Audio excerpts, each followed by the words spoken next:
sekian banyak sahabat tersebut dan sekian banyak jumlah hadis, 67%-nya itu diriwayatkan hanya dari 7 orang sahabat muda. Sahabat ratusan ribu lebih, tapi 7 orang dari 100 ribuan lebih itu meriwayatkan lebih dari sekitar 67% dari total hadis yang ada. Ya, 4 dari Makkah, 3 dari Madinah. Ya, agak cepat aja ya. Dari Makkah, riwayat hadis terbanyak yang sahih, dan beliau padahal kenal nabinya 3 tahun sebelum Nabi wafat.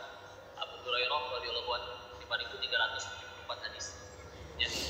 Yang kedua, ulama wanita yang belum tertandingi sampai sekarang, istri Nabi Aisyah radhiyallahu anha. Sahih Bukhari ada sekitar 7 ribuan hadis. 2 ribuan hadisnya dari Bunda Aisyah. 1/4 dari kitab yang paling sahih setelah Al-Quran, 1/4-nya diriwayatkan oleh wanita. Luar biasa, Insya Allah. Yang dua lagi, sepupu Nabi Abdullah bin Abbas radhiyallahu anhu, kenal Nabi umur 8 sampai umur 12 atau 13. Berarti kelas 2 sampai kelas 6 SD. Tapi yang kayak gitu setelah Nabi wafat menjadi manusia yang paling paham Al-Quran setelah Nabi. Ketemu Nabi cuma 4 tahun, itu pun umur anak-anak. Satu lagi, anak dari putra dari Umar bin Khattab radhiyallahu anhu, Abdullah bin Umar. Umar mana dipanggilnya. Ini manusia yang paling moyo, berupaya keras ngikutin Nabi. Sampai di kitab As-Sahih At-Targhib wa At-Tarhib ada riwayat yang menceritakan beliau nyampe di suatu lembah, buang air di sini. Ditanya sama ajudannya, kenapa buang air di sini? Dulu aku pernah dampingin Nabi buang air. Jadi yang ditiru gak cuma ibadah, sampai perkara mohon maaf segala-galanya. Ya. Yang 3 dari Madinah, sudah ikut Nabi dari kecil, ada riwayat yang menyebutkan dari umur 5 atau 8 tahun, Anas bin Malik. Insya Allah akhirnya berakhir wafatnya sebagai orang yang luar biasa kaya, makmur. Total anak dan cucunya ada 129 orang. Anas bin Malik. Selanjutnya Jabir bin Abdullah dan juga Abu Sa'id Al-Khudri. Membawa ya. Tapi semuanya dari orang muda. Ya. Dan diawali yang paling pertama selain tadi ya, yang bikin kita tidak ditolong Allah, penyakit-penyakit seperti pacaran dan yang lain-lain. Sekali lagi yang paling penting, jangan lupa bahwa pemuda itu gak boleh alergi sama yang namanya masalah. Kalian mau lulus harus bikin apa? Skripsi. Ya. Skripsi itu disuruh ngapain? Nyari masalah. Ya kan? Nyari masalah yang bisa kamu selesaikan dengan ilmumu selama 7 semester, nanti dijadiin judul, dikerjain, disidangin, dipresentasiin. Kalau masalahnya aja gak ketemu, bisa sidang gak? Ya, jangan alergi sama masalah. Ya. Rumusnya tetap sama. Sebagaimana dulu presiden ketiga Indonesia ada Pak B.J. Habibie. Kita tahu banyak ceritanya sudah masyhur dari Ustaz Rahmat Baikuni. Di pesawat itu dulu sebelum ada beliau, di ketinggian tertentu sayapnya retak kan? Dan gak ada ilmuwan seplanet bumi yang tahu cara nyelesainnya. Tapi Allah titipkan ilmunya pada beliau. Jadi ada masalah, runtutannya selalu sama. Masalah dicarikan solusi. Solusi membuat orang itu dianggap berprestasi. Prestasi membuat orang itu dianggap sukses. Berarti suksesnya berpangkal dari jangan alergi. Ya. Jadi kita harus nyari masalah. Nyari masalahnya bukan krusial lagi nyebrang ditabrak ya. Jadi itu nyari ribut gitu. Atau nyari mati ya. Ada lagi misal contoh pandemi kemarin masalah bukan? Masalah. Kawannya ayah saya sebelum pandemi bangkrut.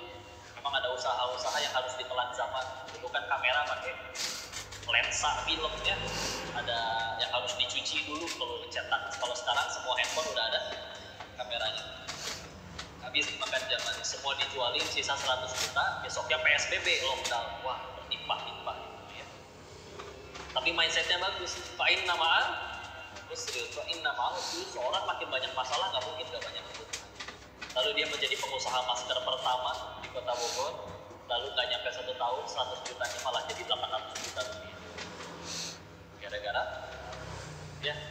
Atau gini, ada orang tinggal di dalam gang, rumahnya nggak dilewatin angkot, tapi tiap hari harus berangkat kerja. Masalah? Ada orang punya motor, tapi nganggur nggak punya kerjaan. Masalah? persatukanlah dua orang bermasalah tadi dalam satu aplikasi ojek online. Tapi tadi dipakai buat chatting-chattingan. Ups, ya. Tapi dipakai untuk tadi ojek online. Maka kalau si penemu ojek online-nya minimal untuk dunianya dia lebih makmur, lebih sungguh wajar. Karena beresin masalah orang. Jangan ada kita. Kalian belajar 8 semester, seluruh materi sudah dipelajari, semua bukunya sudah dikhatamkan, tapi nggak mau ujian, bisa lulus nggak? Kalian bisa bikin naik kelas. Ya. Bikin kenapa para nabi-nabi Allah lebih mulia? Ya, kalau mau jujur ujian mereka lebih berat. Jadi bayangin kalau ada nabi yang hidupnya enak, tenang, nyaman, bangun, leha-leha, tahu-tahu dapat mukjizat, emas turun dari langit, laut terbelah, mukjizat segala macam tanpa pernah ngapa-ngapain. Gak seru nanti untuk di. Gak bisa jadi panutan. Ada istilah. Kita ke surat yang dibaca tiap malam Jumat atau hari Jumat, surat apa? Al-Kahfi berapa ayat? 110 surat ke berapa? 12. Dimulai itu dari juz ke berapa? 16. Sebenarnya 15-nya dari Al-Isra ya. Terus Al-Kahfinya kepotong, dipotongnya di ayat ke berapa? Pas kiri atas. 75 ya. Lanjut. Di situ ada kisahnya Nabi Musa alaihissalam bertemu dengan Nabi Khidir, berpetualang di ayat 60 sampai ayat 82. Ayat berapa? 60 sampai 82. Di situ ternyata berpetualangnya nggak cuma berduaan, ada satu yang ikut. Ya. Ketahuannya dari ayat 60-nya. Wa idh qala Musa li fatahu, dan telah berkata Musa kepada fata, pemuda-nya. Jadi ada pemuda yang ngikutin Nabi Musa terus, muridnya. Ya. Yang muridnya ini dari Al-Fatihah sampai An-Nas tidak pernah sekalipun disebutkan namanya. Ya. Dan banyak kisah pemuda di Al-Quran gak disebutin namanya. Ya. Pemuda Ashabul Kahfi yang tidur di dalam gua, apa disebutin nama lengkap, biodata, makanan kesukaan, zodiak? Enggak ya, enggak sama sekali. Hanya kisahnya. Sehingga para ahli tafsir tuh ngomongin hal-hal kayak gini. Alasannya kenapa ya? Kenapa nama pemuda ini tidak disebut? Satu, ternyata kata para ahli tafsir, satu, karena hikmahnya tidak penting bagi seorang pemuda untuk namanya dikenang. Lagi, tidak penting bagi pemuda untuk, bukan berarti dilarang viral. Viral itu haram dan dosa, enggak ya, bukan. Tapi kalau ada pemuda di Unila yang tujuan hidupnya tiap hari mikirin gimana caranya viral, oh bukan itu ya. Live TikTok, mandi lumpur ya, Masya Allah. Kasih mawar, tampol sendal. Tanda laku, ibunya diguyur lumpur juga ada kayak gitu ya. Alhamdulillah. Enggak ya, tidak dengan cara itu. Nah keduanya, setelah tidak penting untuk dikenal, kalau memang tetap ingin berkarya, memperkenalkan diri, maka cara paling indah, cara paling baik untuk memperkenalkan diri adalah dengan ilmu, takwa, dan prestasi. Ulangi. Itu mungkin ada momen kalian bakal ketemu seseorang entah di pasar, di mall, di pinggir jalan, dia baru turun dari kendaraannya, pun orangnya mingkem, nggak buka mulut, tapi orang-orang di sekitar kita yang menjelaskan siapa dirinya. Dia kan pendiri perusahaan itu, dia kan penemu teknologi ini. Oh, itu cara kenalin diri paling keren. Dia orang yang mengenalkan atau Google yang mengenalkan siapa diri kita. Dan gak usah hanya ngomong. Nah, kata Ali bin Abi Thalib radhiyallahu anhu, ingat, orang yang udah suka kita gak perlu kita jelasin diri kayak gimana-gimana, tetap sayang. Orang yang udah benci sama kita mau ngomong kayak gimana juga gak akan mau dengerin. Ya. Kayak aja ilmu atau prestasi. Anggap ini jadi wasiat ya. Orang bilang katanya masalah kemanusiaan paling besar kemiskinan, kelaparan, atau kriminalitas. Enggak. Yang lebih bahaya adalah ketiadaan ilmu atau ketidakinginan mencari ilmu. Gak ada ilmu, tetap bisa dapat ijazah. Kalau mau jujur tinggal beli kok. Ya, selembar kertas doang kalau mau jujur itu. Dulu juga zaman Nabi untuk ilmu gak ada yang dapat ijazah. Ya. Tapi kalau misalkan tidak ada ilmu, lulus, masuk kerjaan, atau bahkan belum tentu ada yang ngasih kerjaan, gak ada yang ngasih kerjaan, mulai lapar, gak punya uang, lapar gak pakai iman, judi, kriminal.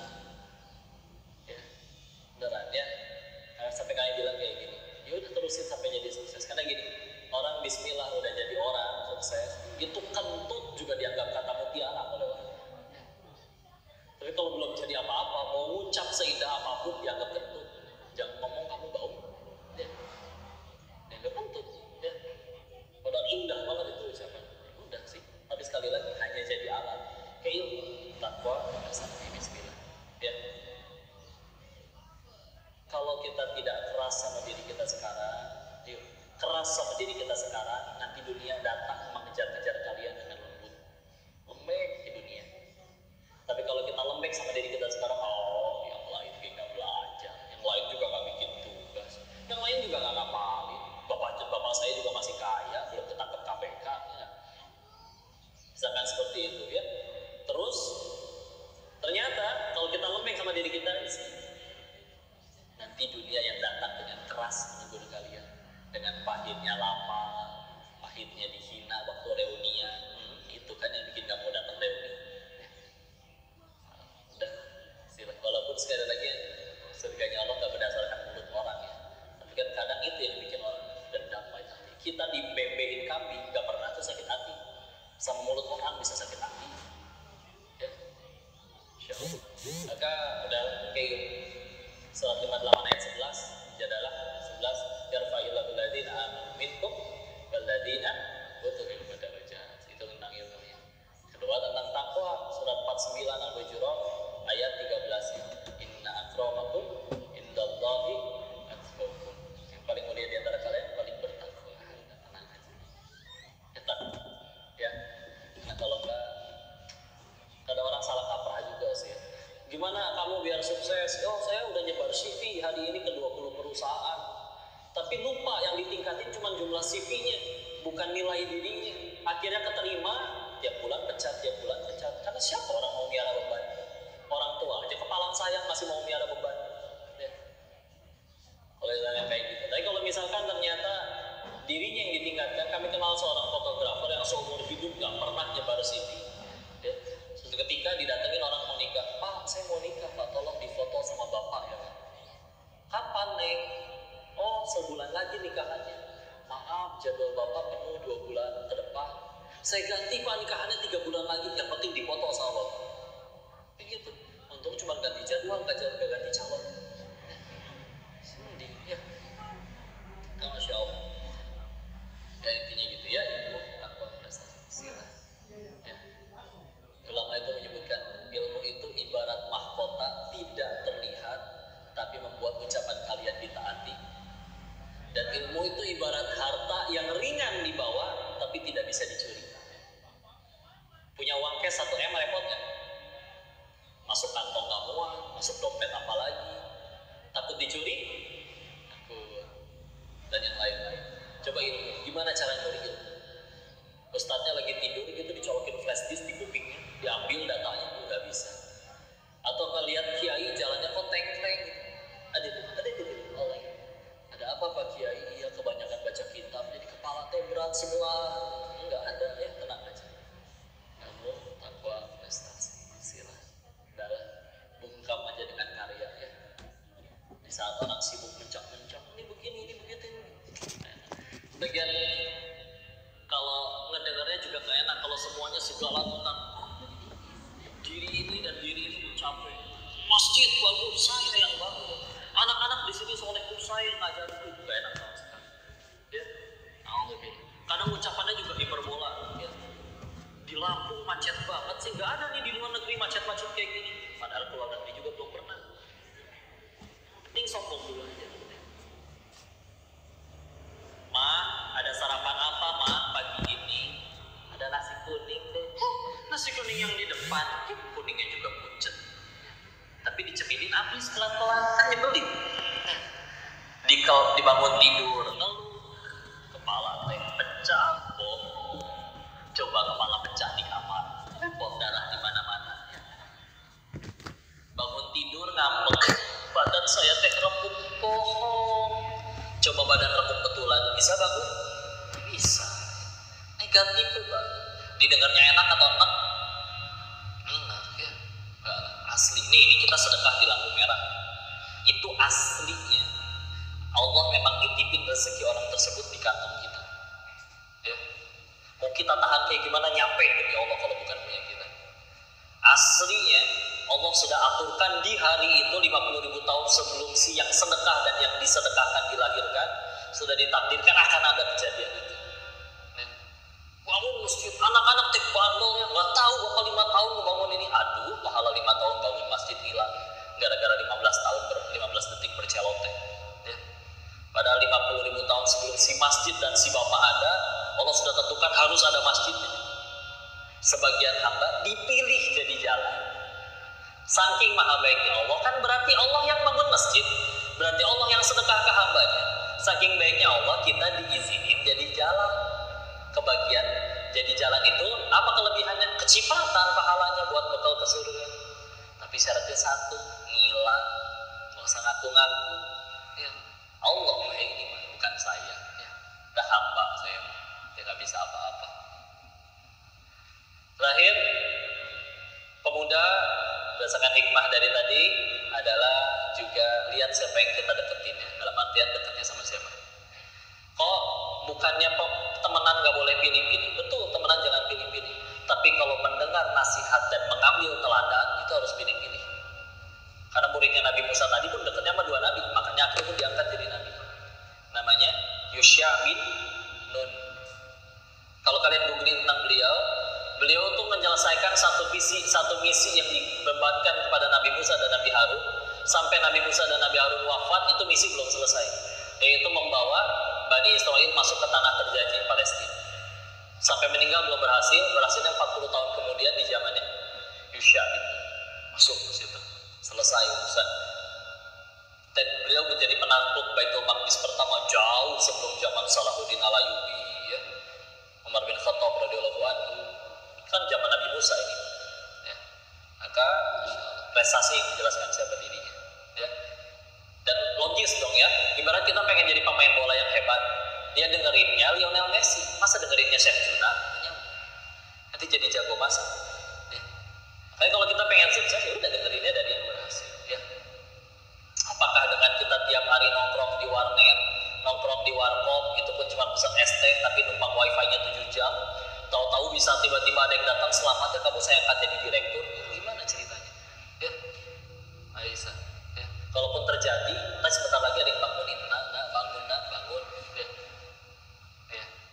Orang bedanya kadang cuma bedanya di mimpi ya. Orang yang umum sibuk cuma di mimpinya aja ya. Tapi kalau misalnya orang yang benar sukses, bersibuk untuk menjadikan mimpinya jadi di dalam dunia nyata, dalam kenyataan ya. Dan yang terakhir, jangan lupa untuk kalian tetap galau. Apa? Ya, pemuda juga harus galau ya. Dulu Salahuddin Al-Ayyubi juga galau. Aduh, capek belajar mulu, latihan. Tapi galau. Baitul Maqdis saja belum kembali ke tangan muslimin. Masa saya leha-leha? Jadi latihan lagi. Galaunya yang positif ya. Jadi kalau galaunya cuma gara-gara ngeliatin status temen, push rank kalah melulu, banting handphone, bukan itulah yang diharapkan Islam. Kalian punya peluang untuk jadi hebat. Bismillah. Semoga Allah muliakan kalian. Ya Allah wa'ala bismillah. Izin dilanjutkan oleh Bunda kita, Ustazah Hinda. Tafadhol saya.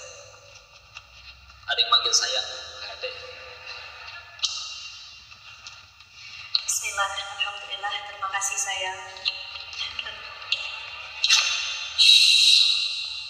Sabar, ini ujian. Masya Allah. Masih semangat gak nih? Yang akhwat masih bangun? Yang ikhwan? Oh, jangan sampai kalah tuh semangatnya. Coba kita cek kompak dulu ya. Yang akhwat silahkan jawab salam dari Yunda. Assalamualaikum warahmatullahi wabarakatuh.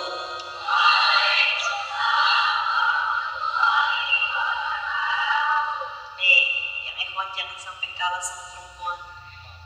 Imam, Qawam, kita tes ya. Yang ikhwan, Assalamualaikum warahmatullahi wabarakatuh.